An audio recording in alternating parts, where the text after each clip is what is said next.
Sejak kecil, kita sudah diajari untuk menabung di celengan. Namun saat ini, banyak bank telah menyediakan produk tabungan khusus untuk pelajar. Dengan demikian, pelajar dapat menyimpan uangnya di bank dengan mudah dan aman, serta melakukan tarik tunai melalui teller bank ataupun ATM. Selain buku rekening tabungan dan kartu ATM, masih banyak produk yang ditawarkan oleh bank. Apa saja produk perbankan dan bagaimana jaminan keamanan uang nasabahnya? Untuk mengetahui jawaban dari pertanyaan ini, mari kita simak pembahasan berikut ini. Produk-produk perbankan. Bank mempunyai tugas untuk menghimpun dana dari masyarakat dan menyalurkannya kembali kepada masyarakat. Dalam menjalankan tugas tersebut, terdapat beberapa produk yang disediakan bank, yaitu kredit pasif dan kredit aktif. Berikut adalah penjelasannya. Kredit pasif. Kredit pasif adalah aliran dana yang masuk ke bank melalui kegiatan penghimpunan dana dari masyarakat. Jenis-jenis kegiatan bank yang termasuk kredit pasif adalah sebagai berikut. Pertama, tabungan. Tabungan adalah produk bank berupa jasa penyimpanan uang yang menghasilkan bunga dan penarikan uangnya dapat dilakukan kapan saja sesuai syarat yang telah ditentukan. Penarikan dana dapat dilakukan nasabah melalui teller bank saat jam kerja atau melalui anjungan tunai mandiri atau ATM yang melayani selama 24 jam.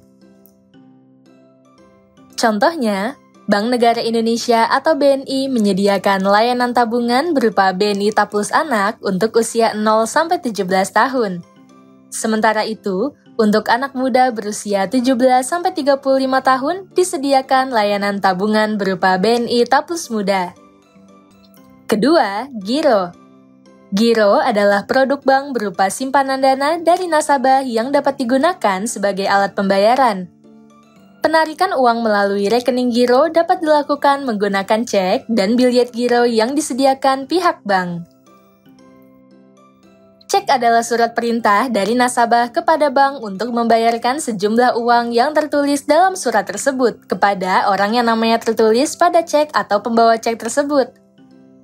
Sementara itu, biljet giro adalah surat perintah untuk melakukan pemindah bukuan atau transfer sejumlah dana ke rekening lain. Cek dan biljet giro juga dapat digunakan untuk membayar utang. Ketika nasabah menukarkan cek atau biljet giro dengan nominal tertentu di bank, saldo rekening giro nasabah tersebut akan langsung dikurangi atau didebitkan. Contohnya, orang tua kalian mempunyai rekening giro dengan saldo 10 juta rupiah. Setelah itu, orang tua kalian menarik uang sebesar 1 juta rupiah melalui cek sehingga secara otomatis saldo rekening gironya akan berkurang 1 juta rupiah. Ketiga, deposito atau tabungan berjangka. Deposito berjangka atau tabungan berjangka adalah produk bank berupa jasa penyimpanan uang yang menghasilkan bunga apabila penarikan uangnya dilakukan setelah jangka waktu yang telah ditentukan, seperti 1 bulan, 3 bulan, 6 bulan, 1 tahun, 2 tahun, dan 5 tahun. Nasabah yang mendepositokan uangnya akan mendapatkan bukti dari bank berupa sertifikat deposito yang dapat diperjualbelikan. Sementara itu, apabila nasabah menarik uangnya sebelum tanggal jatuh tempo penarikan, dia hanya mendapatkan uang pokok dan bunga tunggal tanpa bunga berjangka. Contohnya, seorang pegawai perusahaan mendepositokan uang sebesar 10 juta rupiah pada 1 Agustus 2020 dengan jangka waktu 1 tahun. Dengan demikian, tanggal jatuh tempo penarikan adalah 1 Agustus 2021 dengan bunga deposito yang berlaku sebesar 6% per tahun. Akan tetapi, pada 1 Juni 2021, pegawai tersebut sedang membutuhkan uang dan menarik uang yang didepositokannya. Oleh karena itu, pegawai tersebut hanya akan mendapatkan uang pokok miliknya sebesar 10 juta rupiah dan bunga tunggal dari Agustus 2020 sampai Mei 2021 atau 10 bulan, yaitu sebesar Rp500.000 yang diperoleh dari perhitungan 6% dibagi 12 dikali 10 dikali 10 juta rupiah.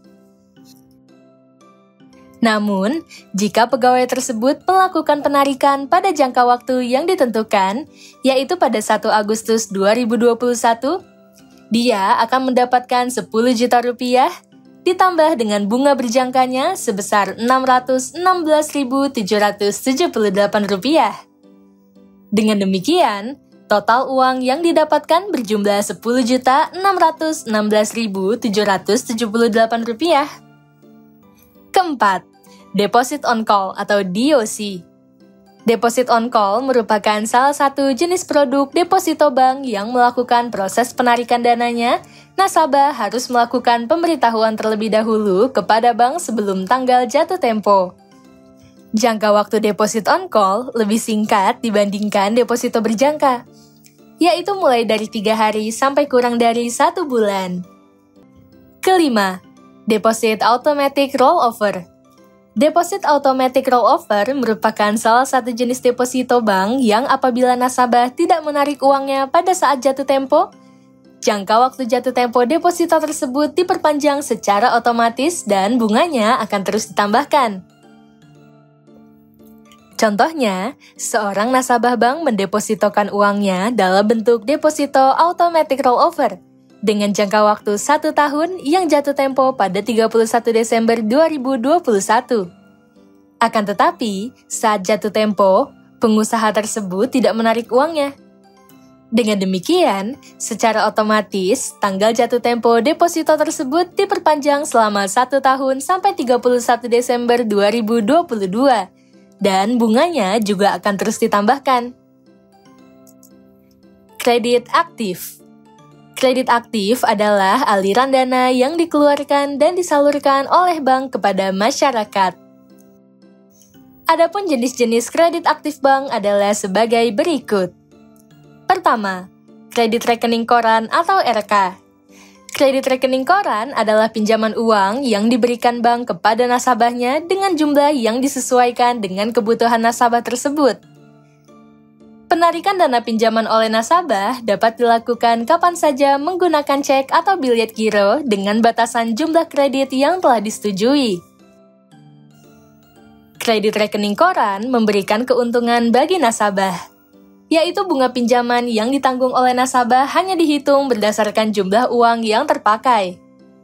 Jaminan yang dapat digunakan oleh nasabah untuk mengambil kredit rekening koran dapat berupa surat berharga atau saham atau obligasi, tanah, bangunan, mobil, dan sebagainya.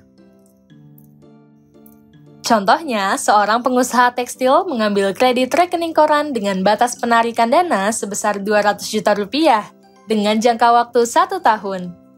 Akan tetapi, pengusaha tersebut hanya melakukan penarikan dana sebesar 150 juta rupiah, sehingga bunga pinjaman hanya dihitung dari jumlah dana yang ditarik tersebut. Kedua, kredit reimburse atau letter of credit. Kredit reimburse adalah pinjaman dana yang diberikan bank kepada nasabah dengan cara membayar harga beli atas suatu barang. Kredit ini sering digunakan dalam kegiatan perdagangan internasional atau ekspor dan impor. Mekanismenya adalah bank memberikan kredit kepada pembeli dengan membayarkan sejumlah uang kepada penjual setelah melihat bukti pengiriman barang. Selanjutnya, bank akan menerima pembayaran dari pembeli tersebut. Contohnya, seorang pengusaha baju asal Indonesia membeli kain dari Jepang. Dalam proses pembayarannya, pengusaha baju tersebut menggunakan kredit reimburse dari salah satu bank di Indonesia. Oleh karena itu, setelah pihak penjual kain menunjukkan bukti pengiriman barang, bank akan membayar uang kepada penjual kain tersebut. Setelah itu, pengusaha baju sebagai pihak pembeli kain mempunyai kewajiban untuk melunasi utangnya di bank sebesar harga kain dan bunganya. Ketiga, kredit accept. Kredit accept adalah pinjaman dana yang diberikan bank kepada nasabah dengan cara mengeluarkan dan menandatangani accept atau surat pengakuan utang antara nasabah dan pihak bank. Accept tersebut digunakan nasabah untuk menarik uang pinjaman ataupun diperdagangkan untuk memperoleh uang. Contohnya, nasabah A mengambil kredit aksep di sebuah bank. Aksep tersebut bisa digunakan untuk mendapatkan uang tunai dari bank atau dijual kepada nasabah B, sehingga nasabah A menerima uang dari nasabah B. Keempat, kredit dokumenter. Kredit dokumenter adalah pinjaman dana yang diberikan bank kepada nasabah atas jaminan dokumen milik nasabah yang diserahkan kepada bank. Kredit ini sering digunakan sebagai pembayaran dalam perdagangan. Dalam kredit dokumenter, penjual akan mendapatkan pembayaran setelah menyerahkan dokumen bukti pengiriman barang. Contohnya, seseorang yang bertempat tinggal di Kalimantan membeli mobil dari seorang penjual di Jakarta. Mobil tersebut akan dikirimkan melalui jalur laut. Pembeli tersebut mengajukan kredit dokumenter kepada pihak bank, sehingga pihak bank akan mengirimkan uang pembayaran kepada si penjual setelah adanya bukti dokumen pengiriman mobil yang telah disetujui kapten kapal pengangkut. Karena bank sudah mengirimkan uang pembayaran kepada penjual, pembeli atau nasabah memiliki kredit atau pinjaman kepada pihak bank disertai bunga yang sudah ditentukan di awal. Kelima, kredit dengan jaminan surat berharga.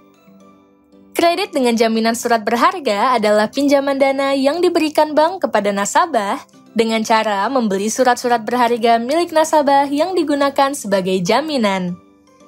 Pihak bank memberikan pinjaman senilai harga beli atau sebagian dari harga beli surat berharga tersebut. Surat berharga tersebut kemudian akan dipegang bank sebagai jaminan hingga nasabah melunasi hutangnya. Contoh-contoh surat berharga yang dapat dijadikan jaminan adalah sebagai berikut. Sertifikat obligasi adalah surat perjanjian utang antara pemberi dana dan peminjam dana. Wesel adalah surat perintah yang dibuat oleh kreditur atau pihak yang meminjamkan uang kepada debitur atau peminjam untuk membayar sejumlah uang tertentu pada waktu yang telah ditentukan. Surat utang negara adalah surat berharga berupa surat pengakuan utang yang dijamin pembayaran bunga dan pokoknya oleh negara sesuai masa berlakunya. Selain itu, ada pula jenis surat berharga berupa cek, saham, dan sebagainya. Jasa-jasa perbankan. Sumber dana bank yang disalurkan kepada nasabah sebagai pinjaman dapat bersumber dari modal usaha bank atau dana yang dihimpun dari nasabah dalam bentuk simpanan. Akan tetapi, bank juga dapat melakukan aktivitas jual beli atau kegiatan lain yang dapat menjadi sumber dana bank. Berikut adalah berbagai kegiatan penyediaan jasa perbankan yang dapat menjadi sumber pendanaan atau pendapatan bank. Pertama, jual beli valuta asing. Bank dapat melakukan kegiatan jual beli valuta asing, yaitu kegiatan memperdagangkan mata uang negara lain seperti dolar Amerika Serikat, yen, dan euro, serta mendapatkan keuntungan dari selisih antara harga jual dan harga beli. Contohnya, pada 27 April 2021, BNI menetapkan nilai kurs beli untuk 1 dolar Amerika Serikat sebesar Rp14.315. Kurs beli adalah nilai yang dipakai bank saat nasabah ingin menukarkan mata uang asing dengan rupiah. Dengan kata lain, bank membeli mata uang asing dari nasabah. Sementara itu, nilai kurs jualnya adalah Rp14.665. Kurs jual adalah nilai yang dipakai oleh bank saat nasabah ingin menukarkan rupiah dengan mata uang asing. Dengan kata lain, bank menjual mata uang asing kepada nasabah. Dengan demikian, keuntungan yang diperoleh BNI untuk setiap dolar Amerika Serikat yang dijual adalah Rp350, yaitu hasil dari Rp14.665 dikurangi Rp14.315. Kedua, jasa penyimpanan bank atau Safe Deposit Box atau SDB. Jasa penyimpanan bank adalah jasa penyewaan kotak penyimpanan barang berharga, baik berupa barang maupun surat berharga milik nasabah. Nasabah yang menggunakan jasa penyimpanan bank akan dikenakan biaya sewa yang harus dibayarkan kepada bank. Kotak atau tempat penyimpanan tersebut disebut safety box yang biasanya terbuat dari baja tahan api yang ditempatkan dalam ruangan yang kokoh. Adapun barang-barang yang biasa disimpan menggunakan safety box antara lain perhiasan, logam mulia, dan berlian. Sementara itu, surat berharga yang biasa disimpan menggunakan safety box adalah dokumen atau sertifikat penting milik nasabah, seperti surat berharga komersial atau saham, obligasi, dan sertifikat deposito, akta kelahiran, serta surat perjanjian tertentu, seperti surat perjanjian bisnis atau usaha. Ketiga, pengiriman atau transfer uang.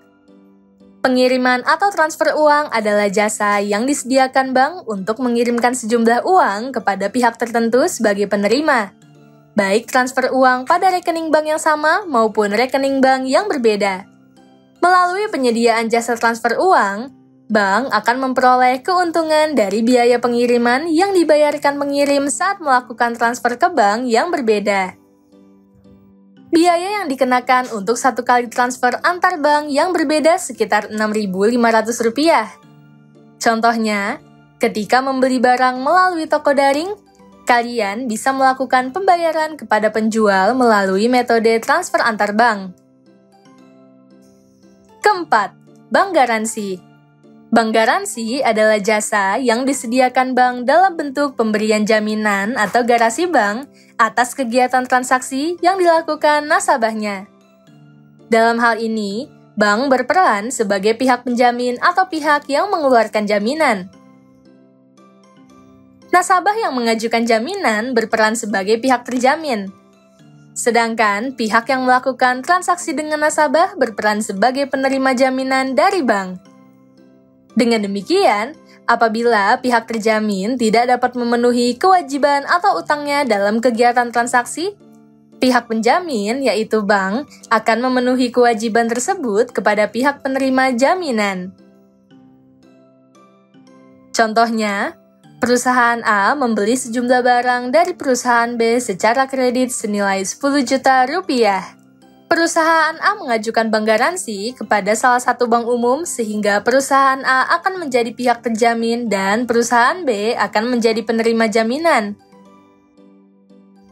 Apabila dalam jangka waktu tertentu, perusahaan A tidak bisa melunasi utangnya kepada perusahaan B, bank sebagai pihak penjamin akan membayarkan utang dari pihak terjamin atau perusahaan A kepada penerima jaminan atau perusahaan B senilai Rp10 juta. Kelima, kartu kredit. Kartu kredit merupakan salah satu produk perbankan yang memberikan kemudahan bagi penggunanya untuk melakukan transaksi tanpa harus menggunakan uang tunai. Prinsip dari kartu kredit adalah pembayaran transaksi dilakukan pada kemudian hari dengan pengenaan sejumlah uang atau bunga untuk pemanfaatan jasa ini.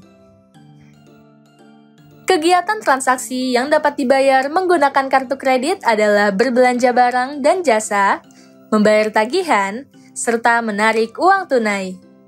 Akan tetapi, transaksi tersebut tidak boleh melebihi batas maksimal kredit yang diberikan bank. Misalnya, batas kartu kredit dari Bank Mandiri dimulai dari Rp2 juta sampai Rp300 juta per bulan. Selanjutnya, pengguna kartu kredit akan mendapat tagihan bulanan atas pemakaian kartu kredit sebesar jumlah uang yang digunakan beserta bunga atau jika ada dan tagihan lainnya. Contohnya, orang tua kalian berbelanja di salah satu pusat perbelanjaan menggunakan kartu kredit Bank Mandiri senilai Rp200.000. Saat terjadinya transaksi, orang tua kalian memang tidak perlu mengeluarkan uang pada saat itu. Namun, orang tua kalian harus melunasi kredit senilai Rp200.000 saat tagihan kartu kredit tersebut sampai pada tanggal jatuh tempo, biasanya pada akhir bulan. Apabila orang tua kalian tidak melunasi tagihan kartu kredit tersebut pada tanggal jatuh tempo, kredit tersebut akan dikenakan bunga kartu kredit yang berkisar 2-3% per bulan. Keenam, Cek perjalanan. Cek perjalanan merupakan sebuah cek yang dikeluarkan bank kepada nasabahnya yang sedang berpergian. Dengan cek perjalanan, nasabah yang sedang berpergian dapat menarik uang di bank terdekat sehingga tidak perlu repot membawa uang tunai dalam jumlah besar. Selain itu, cek perjalanan dapat menghindarkan penggunanya dari risiko kehilangan dan pencucian uang karena cek hanya dapat dicairkan oleh nasabah yang bersangkutan. Biasanya, cek perjalanan digunakan sebagai alat pembayaran bagi nasabah yang melakukan perjalanan ke luar kota atau ke luar negeri.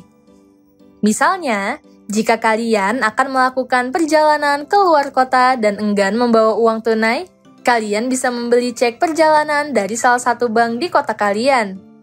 Sesampainya di kota tujuan, kalian bisa menukarkan cek perjalanan itu di cabang bank yang terdapat di kota tujuan. Ketujuh, inkaso. Inkaso adalah jasa yang diberikan bank atas permintaan nasabah untuk menagih piutang atau pembayaran atas surat berharga, seperti wesel, giro, dan bilet giro, kepada pihak tertagih yang berada di luar kota atau luar negeri. Melalui inkaso, bank akan memperoleh komisi atas jasa penagihannya yang disebut dengan biaya inkaso. Contohnya, perusahaan A merupakan nasabah Bank Nusa di Semarang yang mempunyai piutang dari perusahaan B di Medan. Perusahaan A menggunakan jasa inkaso untuk melakukan tagihan piutangnya sehingga Bank Nusa akan melakukan penagihan kepada perusahaan B. Dengan demikian, perusahaan A akan menerima pembayaran dari perusahaan B melalui Bank Nusa dan bank itu akan memperoleh pendapatan dari biaya inkaso.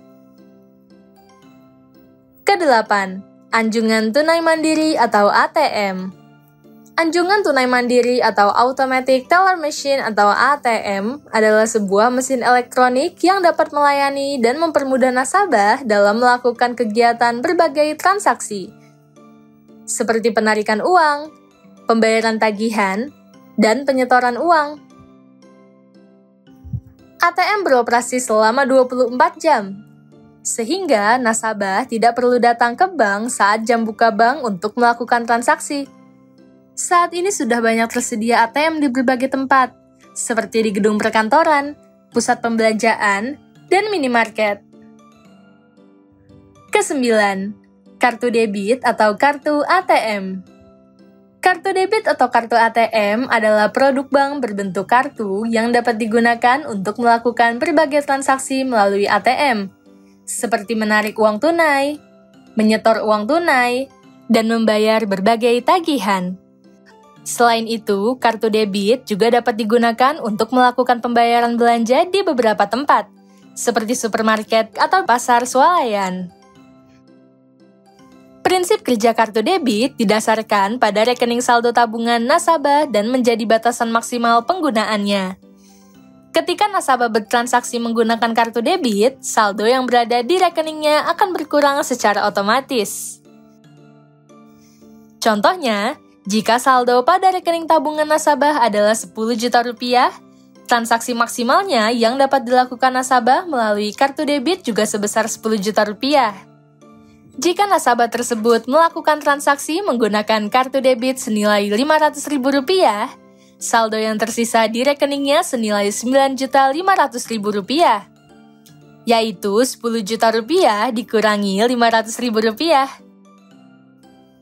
Manfaat-manfaat produk dan jasa perbankan. Produk dan jasa yang disediakan bank dapat memberikan berbagai manfaat bagi masyarakat, termasuk bagi pelajar dan pengusaha. Berikut adalah manfaat-manfaat produk dan jasa bank bagi pelajar dan pengusaha. Pertama, manfaat-manfaat produk dan jasa perbankan bagi pelajar. Produk dan jasa perbankan dapat memberikan berbagai manfaat bagi pelajar. Manfaat-manfaat tersebut adalah sebagai berikut. Manfaat produk tabungan bagi pelajar. Produk tabungan bank dapat melatih pelajar untuk hidup hemat dan terencana serta menghindarkan diri dari perilaku boros. Banyak bank telah menyediakan produk tabungan khusus sehingga pelajar dapat menabung di bank. Contohnya, tabungan BRI Simple atau simpanan pelajar, BNI Simple, dan Mandiri Simple. Layanan itu akan mendorong semangat pelajar untuk menabung dengan menyisihkan uang jajannya dan mengurangi berbagai pengeluaran yang kurang bermanfaat. Manfaat jasa pengiriman uang bagi pelajar. Jasa pengiriman uang yang disediakan bank dapat bermanfaat bagi pelajar yang tinggal jauh dari orang tuanya untuk menerima kiriman uang melalui bank. Pengiriman uang melalui bank lebih cepat, aman, dan hemat biaya. Contohnya, seorang pelajar SMA bersekolah di kota Bandung dan tinggal bersama kakek neneknya, sedangkan orang tuanya tinggal di Jakarta. Untuk mengirimkan uang kebutuhan hidup, ayahnya dapat mengirimkan uang melalui bank ke rekening bank pelajar tersebut. Manfaat tabungan pendidikan bagi pelajar. Tabungan pendidikan merupakan salah satu produk tabungan bank yang biasa disebut dengan tabungan rencana. Melalui tabungan pendidikan, nasabah bank dapat mempersiapkan biaya pendidikan sehingga biaya pendidikan anak dapat lebih terjamin. Contoh produk tabungan pendidikan bank adalah BNI Tapenas atau Tabungan Perencanaan Masa Depan, Britama Rencana, Tabungan BTN Siap, dan Tabungan Rencana Bank Mandiri. Kedua, manfaat-manfaat produk dan jasa perbankan bagi pengusaha. Produk dan jasa perbankan dapat memberikan berbagai manfaat bagi pengusaha. Manfaat-manfaat tersebut adalah sebagai berikut. Manfaat simpan giro bagi pengusaha. Giro dapat digunakan sebagai alat pembayaran transaksi sehingga mempermudah transaksi yang dilakukan para pengusaha. Para pengusaha sering menggunakan giro sebagai alat pembayaran dalam transaksi yang bernominal besar, sehingga tidak perlu menggunakan uang tunai. Mereka cukup menggunakan selembar cek untuk pembayaran tunai atau selembar biljet giro untuk pembayaran non-tunai dari kegiatan transaksi yang dilakukan. Contohnya, seorang pengusaha roti membeli tepung untuk bahan baku pembuatan rotinya dari pabrik tepung senilai 2 juta rupiah. Untuk membayar transaksi pembelian tepung, pengusaha roti tidak perlu membayar langsung dengan memberikan uang tunai kepada pabrik tepung. Pengusaha roti bisa membayar menggunakan rekening giro dengan cara memberikan cek atau biljet giro kepada pabrik tepung sejumlah nominal pembelian tepung. Manfaat clearing bagi pengusaha. Clearing adalah jasa layanan perhitungan dan penyelesaian utang piutang dalam bentuk warkat atau surat berharga dari satu bank ke bank lainnya yang diselesaikan melalui lembaga penyelesaian yang disebut dengan lembaga clearing. Di Indonesia, Bank Indonesia mengordinasi berbagai bank agar saling berkomunikasi dalam penyelesaian transaksi atas surat warkat. Di Indonesia, Bank Indonesia mengordinasi berbagai bank agar saling berkomunikasi dalam penyelesaian transaksi atas suatu warkat. Sementara itu, warkat adalah surat berharga yang digunakan sebagai alat pembayaran untuk transaksi giro, seperti cek, biljet giro, dan wesel bank. Melalui clearing, pengusaha dapat menyelesaikan berbagai transaksi pembayaran dalam kegiatan usahanya, seperti transfer pembayaran atas penjualan suatu barang dan jasa yang diselesaikan melalui lembaga clearing. Contohnya, seorang peternak lele membeli pakan untuk ternak lelenya dari pabrik pakan senilai 50 juta rupiah secara kredit atau non-tunai. Untuk membayarnya, peternak lele menggunakan jasa clearing dengan biljet giro kepada pabrik pakan. Dengan demikian, peternak lele dan pabrik pakan tidak perlu bertemu langsung untuk melakukan transaksi. Manfaat inkaso bagi pengusaha. Pengusaha dapat menggunakan inkaso untuk mempermudah kegiatan transaksinya, terutama untuk transaksi dari luar daerah. Perbedaan inkaso dengan clearing adalah warkat atau surat berharga yang ditagih dalam inkaso harus berasal dari luar daerah, luar kota, ataupun luar negeri. Khusus untuk warkat yang berasal dari luar negeri, inkaso dilakukan oleh bank devisa, yaitu bank yang dapat melakukan aktivitas jual-beli menggunakan mata uang asing, seperti BRI, BNI, dan Mandiri.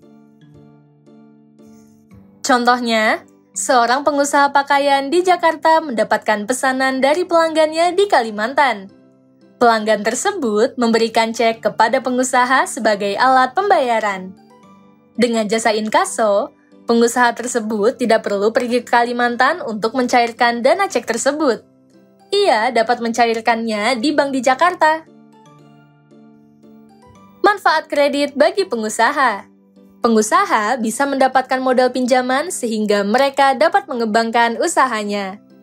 Kredit yang diberikan kepada pengusaha dapat dibedakan menjadi dua jenis, yaitu sebagai berikut. Kredit investasi adalah pinjaman dana yang diberikan bank kepada pengusaha untuk keperluan perluasan usaha, seperti pembangunan pabrik baru dan pembelian mesin produksi. Kredit investasi termasuk kredit jangka panjang. Contohnya, pengusaha kedai kopi di Jakarta menggunakan kredit investasi untuk pembangunan cabang baru di Bogor. Kredit modal kerja adalah pinjaman dana yang diberikan bank kepada pengusaha untuk keperluan modal usaha dalam menjalankan kegiatan produksi sehari-hari. Contoh kredit modal kerja yang diberikan bank kepada pengusaha adalah kredit reimburse untuk kegiatan perdagangan yang dilakukan pengusaha. Lembaga Penjamin Simpanan atau LPS. Lembaga Penjamin Simpanan atau LPS adalah lembaga independen yang berfungsi menjamin dana simpanan nasabah bank dan turun aktif dalam memelihara sistem perbankan sesuai dengan kewenangannya. LPS dibentuk berdasarkan Undang-Undang Republik Indonesia Nomor 24 Tahun 2004 tentang Lembaga Penjamin Simpanan. LPS dibentuk setelah pembelajaran dari krisis moneter 1998, yaitu saat 16 bank dilikuidasi sehingga mengakibatkan menurunnya tingkat kepercayaan masyarakat terhadap sistem perbankan. LPS didirikan untuk menyempurnakan program dari pemerintah yang menjamin seluruh kewajiban bank atau yang disebut dengan blanket guarantee.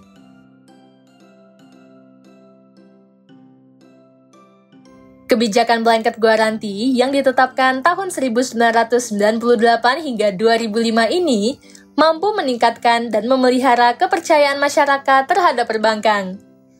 Akan tetapi, kebijakan blanket guarantee dengan skema yang menjamin seluruh kewajiban bank atau tanpa batasan nilai jaminan menyebabkan keuangan negara menjadi terbebani.